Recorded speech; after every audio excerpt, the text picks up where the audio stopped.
গ্রেফতার আতঙ্কে ঘরছাড়া নেতাকর্মীরা, অভিযোগ দলের আইনজীবীদের সুনির্দিষ্ট তথ্য থাকার দাবি রাষ্ট্রপক্ষের। সূচিত হবে এইচএসসির স্থগিত ৮ পরীক্ষা, ভর্তি শেষে ৬ আগস্ট থেকে শুরু একাদশের ক্লাস। ঘাটতির দোহাই দিয়ে এক মাসে শুধু আলু পেঁয়াজে ১,৫০০ কোটি টাকা লুট, ব্যবসায়ী সিন্ডিকেটের কাছে অসহায় ভোক্তা, মজুতদারদের বিষয়ে জানলেও নির্বিকার কর্তৃপক্ষ। শুল্কহার দ্বিগুণ করেও স্বর্ণের বার আনা থামছে না, এক বছরে শুধু শাহ আমানত বিমানবন্দরে বৈধ ২৭,৫০০ পিস, বাড়তি লাভের আশায় ডলার পাঠাচ্ছেন না অনেক প্রবাসী।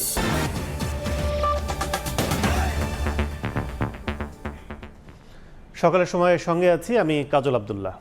কোটা আন্দোলন ঘিরে নজিরবিহীন নাশকতার মামলায় গ্রেফতার আতঙ্কে নেতাকর্মীরা ঘর ছাড়া বলে দাবি বিএনপি নেতাদের। দলের আইনজীবী নেতারা বলছেন, সরকারের ব্যর্থতা ঢাকতে সহিংসতার দায় চাপানো হচ্ছে বিএনপির ওপর। রাষ্ট্রপক্ষের আইনজীবীরা বলছেন, সহিংসতায় উস্কানি ও ইন্ধনের সুনির্দিষ্ট অভিযোগের গ্রেফতার করা হচ্ছে তাদের। তদন্তে দোষী প্রমাণিত না হলে ছাড়া পাবেন বিএনপি নেতাকর্মীরা। সচিব মির্জা ফখরুল ইসলাম আলমগীর ছাড়া দলটির স্থায়ী কমিটির কোনো সদস্যকেই এই কদিন প্রকাশ্যে দেখা যায়নি। এরই মধ্যে দলের ১ ডজনেরও বেশি নেতা গ্রেফতার হয়েছেন, তাদের কেউ রিমান্ডে রয়েছেন, নয়তো কারাগারে। দলটির হিসেবে সারা দেশে গ্রেফতারের সংখ্যা প্রায় ৩,০০০। ১১ দিন ধরে তালাবদ্ধ বিএনপির কেন্দ্রীয় কার্যালয়, নেতাকর্মীদের আনাগোনাও নেই নয়াপল্টনে। ২৮ অক্টোবরের পর কোটা আন্দোলন নিয়ে চাপে বিএনপি। দলটির আইনজীবী নেতারা বলছেন, ব্যর্থতা ঢাকতে কোটা সংস্কার আন্দোলনে সহিংসতার দায় চাপানো হচ্ছে বিএনপির ওপর। রাষ্ট্রীয় বাহিনীকে ব্যবহার করে ব্লক রেড দিয়ে করা হচ্ছে ঢালাও গ্রেফতার। সরকার নিজেও জানে যে বিএনপি কোনো সিদ্ধান্ত ছিল না, বিএনপির নেতাকর্মীরা কোনো ধ্বংসাত্মক কার্যক্রম ছিল না, নেতারা কোনো নির্দেশনা ছিল না। বিএনপি শুধু নৈতিকভাবে সাপোর্ট দিয়েছে আন্দোলনকারীদেরকে। নৈতিক সাপোর্টের জন্য এখন যারা এখন বিএনপি ঘটনাগুনাই সব বিএনপি করছে বলে ব্যান্ড করতেছে। তাই মনে করি সরকার সব কৌশল না করে উচিত পরিস্থিতিকে নিয়ন্ত্রণ করা এবং সত্য ঘটনাটাই বলা। এবং যারা এই নির্দ্বিধায় পাইকারি অ্যারেস্ট করছেন, হোলসেল অ্যারেস্ট করছেন, ওদেরকে ছেড়ে দেওয়ার ব্যবস্থা গ্রহণ করেন। বিএনপির এমন অভিযোগ মানতে নারাজ ঢাকা মহানগর পাবলিক প্রসিকিউটর আব্দুল্লাহ আবু। তার দাবি, সহিংসতায় উস্কানি এবং ইন্ধনের সুনির্দিষ্ট তথ্য প্রমাণের ভিত্তিতেই গ্রেফতার করা হচ্ছে বিএনপির নেতাকর্মীদের। বিএনপির সম্পৃক্ত যারা বিএনপি দল করে, শিবির করে, জামাত করে, তারা এই কাজগুলি করেছে। তাদের নেতৃবৃন্দের ইন্ধনে এবং তাদের নির্দেশে তাদের কর্মীরা এবং ভাড়াটিয়া যারা আছে এই সন্ত্রাসী, তাদের দিয়ে এই কর্মকাণ্ডটি করেছে। অতএব এখান থেকে তারা কোনো পাওয়ার কোনো উপায় নেই, কারণ এনে ভিডিও ফুটেজ আছে এবং কারা নির্দেশনা দিয়েছে সবই আছে। শুধু বিএনপি নেতাকর্মী নয়, সাধারণ কোনো মানুষকেও হয়রানি করা হচ্ছে না বলেও জানান রাষ্ট্রপক্ষের আইনজীবীরা। আফজাল হোসেন, সময় সংবাদ, ঢাকা। সাম্প্রতিক সহিংসতায় জড়িত থাকার অভিযোগে সারা দেশে ৫২৫টি মামলায় প্রায় ৫,৫০০ জনকে গ্রেফতার করেছে আইনশৃঙ্খলা বাহিনী। এর ফাঁকে নিরীহ অনেককে গ্রেফতার করে বাণিজ্য চলছে বলে দাবি ভুক্তভোগীদের। এদিকে রাষ্ট্রপক্ষের আইনজীবী বলছেন, সিসিটিভি ফুটেজ দেখে সুনির্দিষ্ট অভিযোগে করা হচ্ছে গ্রেফতার। আলো আক্তার ৬ মাসের শিশুকে নিয়ে ঘুরছেন আদালত পাড়ায়। তার দাবি, ঘরে বাজার না থাকায় পিকআপ চালক স্বামী রনি বের হয়েছিলেন খাবার কিনতে। এরপর জানতে পারেন তাকে ধরে নিয়ে গেছে পুলিশ। জানান, পুলিশ তার কাছ থেকে টাকা নিয়েও ছাড়েনি রনিকে। ঘরে থেকে ২০০ টাকা নিয়ে গেছে চাল আনতে আমার বাসার। নিয়ে যাওয়ার পর নিচে নামতে চাল কিনতে। উনি ২ ঘন্টা পর ফোন দিয়েছে, ফোন দিয়ে বলতেছে, রোজার আম্মু আমার তো পুলিশ ধরছে। সে প্রথম ১০,০০০ টাকা বলছে, ১০,০০০ টাকা দাও, তাহলে তোমার মামলা আমরা বড় মামলা দেবো না, ছোট মামলা দেবো। এদিকে জ্যোৎস্না বেগমের দাবি, ওষুধ কিনতে বাসা থেকে বের হয়েছিলেন তার ছেলে মোস্তাক আহমেদ বাঁধন। রায়েরবাগ এলাকায় নিজের দোকানের সামনে থেকে গ্রেফতার হয়ে যান তিনি। হাসপাতাল ৫ দিন থেকে আছি। এই ছেলে পাগলের মতন আমার লেগে টাকার লেগে ঘুরতে আছে। আমার দোকানে টাকা ছিল, বলে আনতে গেছে, এইটা সব ধরে বয়ে গেছে। একইভাবে গত কয়েকদিনে সহিংসতার অভিযোগে ঢাকা মেট্রোপলিটন পুলিশ ও ঢাকা জেলা পুলিশ প্রায় ২,০০০ মানুষকে গ্রেফতার করেছে। তাদের অনেকেরই অভিযোগ, সহিংসতায় জড়িত না থাকলেও ধরে আনা হয়েছে তাদের। জামাই দারোয়ানি করে, আমার নিয়ে মুগদা হাসপাতালে যাইব। আরে এদিন গিয়ে তো এটা নিয়ে আসছে, জানেন, মিশা কথা কইয়া নিয়ে আইসাইরা 3 দিন থানায় রাখছে, ইচ্ছা মতন মারছে। তারা বলছে যে কোনো সমস্যা নাই, আপনার শুধু মোবাইলটা একটু চেক করবো, আপনাকে সকালেই ছেড়ে দিব। আমাকে ডিবি অফিসে যেতে বলছে, আমি সকাল থেকে ওখানে বসে ছিলাম। রাষ্ট্রপক্ষের আইনজীবী বলছেন, সিসিটিভি ফুটেজ দেখে সুনির্দিষ্ট অভিযোগের ভিত্তিতেই করা হচ্ছে মামলা ও গ্রেফতার। এখন যাদেরকে গ্রেপ্তার করছে পুলিশ, তাদেরকে কিন্তু সে ভিডিও ফুটেজ বলেন বা অন্যান্য তথ্যপত্রের মাধ্যমে যাদের বিরুদ্ধে স্পেসিফিক এলিগেশন তাদেরকে গ্রেপ্তার করছে। এখন আসামি পক্ষের লোকজন, আসামিদের যে তারা আত্মীয়স্বজন, তারা তো বলবেই যে তারা নিরপরাধ, অপরাধ করার পরেও তারা বলে নিরপরাধ, কিন্তু এটা তদন্তেই বেরিয়ে আসবে তারা নিরপরাধ নাকি না অপরাধী। সহিংসতার অভিযোগে এখন পর্যন্ত সারা দেশে 525টি মামলায় প্রায় 5,500 মানুষকে গ্রেফতার করেছে আইনশৃঙ্খলা বাহিনী। মাইনুল আহসান, সময় সংবাদ, ঢাকা। ঘাটতির দোহাই দিয়ে এক মাসে শুধু আলু পেঁয়াজেই অতিরিক্ত 1,500 কোটি টাকা লুট হয়েছে। ব্যবসায়ী সিন্ডিকেটের কাছে অসহায় ভোক্তা, কৃষকের পণ্য মজুতদারদের হাতে চলে যাওয়ায় এই নৈরাজ্য বলছেন বিশ্লেষক। জড়িতদের বিষয়ে সব জেনেও মুক্তবাজার অর্থনীতির দোহাই দিয়েই নতজানু সরকারি কর্তৃপক্ষ। পণ্যের মূল্য নিয়ন্ত্রণে সরকারকে ভারতের মান্ডি ব্যবস্থাপনায় যাওয়ার পরামর্শ বিশেষজ্ঞের। বিস্তারিত দেখুন আমার করা রিপোর্টে। আচমকা এক পরিবেশ বা নৈরাজ্যকর পরিস্থিতিতেও যেখানে যেতে বাধ্য খেটে খাওয়া থেকে উচ্চ পর্যায়ের মানুষ, নাম তার নিত্যপণ্যের বাজার।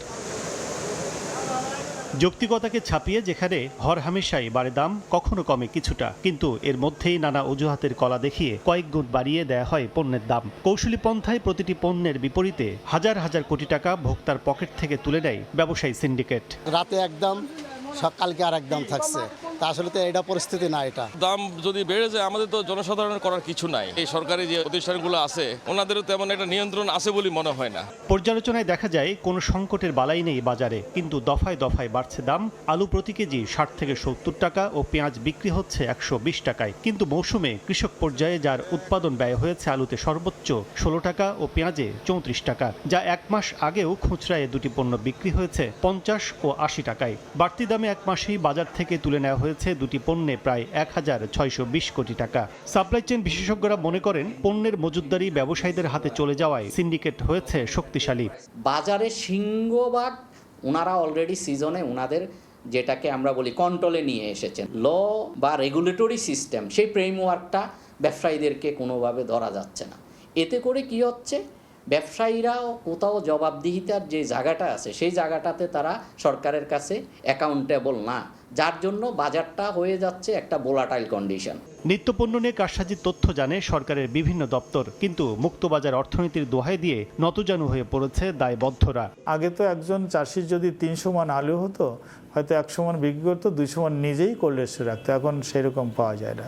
এখন সমস্ত আলুই মধ্যস্বত্বী যারা ব্যবসা করে তারা কিন্তু চাষির কাছ থেকে কিনে নিয়ে যায়। যারা আমরা মুক্তবাজার অর্থনীতি বিশ্বাস করি, আমরা ব্যবসা করি, গভর্নমেন্ট তো তাদের নিয়ন্ত্রণ করবে না। দাম, উৎপাদন খরচ এবং ধাপে ধাপে কোন জায়গা কোন মূল্য হলে যৌক্তিক মূল্যটা, এটা আমরা কিন্তু চুলচেরা হিসাব করে দিয়েছি। এমন প্রেক্ষাপটে কৃষকদের ন্যায্য মূল্য দেয়া ও কৃষি পণ্যের দাম নিয়ে অরাজকতা বন্ধে ভারতের মান্ডি কনসেপ্ট অনুসরণের পরামর্শ বিশেষজ্ঞদের।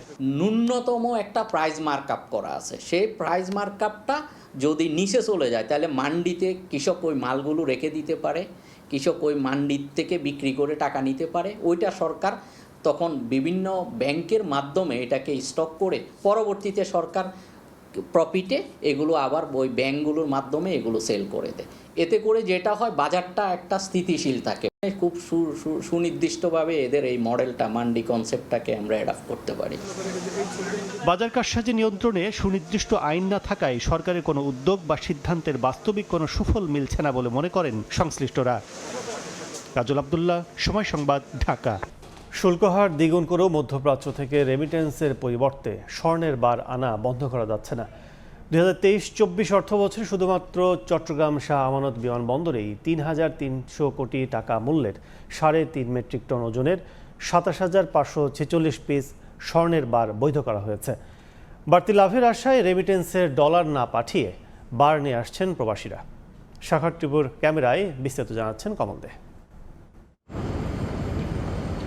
চট্টগ্রাম কাস্টম হাউজের সবশেষ তথ্য অনুযায়ী 2023-24 অর্থ বছরে চট্টগ্রাম শাহ আমানত বিমানবন্দর দিয়ে দেশে আসা মধ্যপ্রাচ্য প্রবাসীরা শুল্ক পরিশোধের মাধ্যমে 27,546 পিস স্বর্ণের বার বৈধ করেছেন। প্রতি পিস 12 লাখ টাকা হিসেবে এই স্বর্ণের বারের বাজার মূল্য প্রায় 3,305 কোটি টাকা।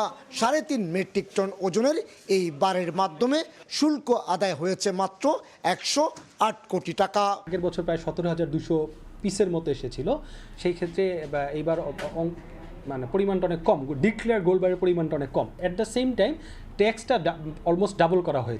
2022-23 অর্থ বছরে ব্যাগেজ রুলে প্রায় 54 কেজি স্বর্ণ অলংকার বৈধ হলো। 2023-24 অর্থ বছরে তা কমে 27.5 কেজিতে এসে দাঁড়িয়েছে।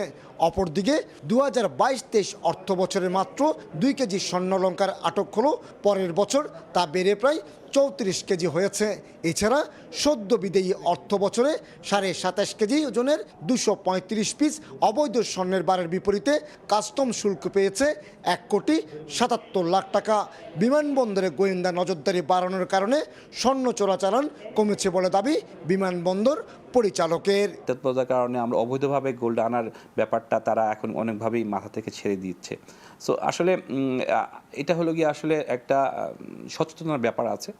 কাস্টম আইনের ব্যাগেজ রুল অনুযায়ী একজন প্রবাসী 40,200 টাকা শুল্ক পরিশোধের মাধ্যমে এক পিস স্বর্ণের বার আনতে পারেন। অবশ্য 2022-23 অর্থ বছর পর্যন্ত প্রতি পিস স্বর্ণের বারের শুল্ক হার ছিল 20,100 টাকা, আর বার আনতে পারত দুটি।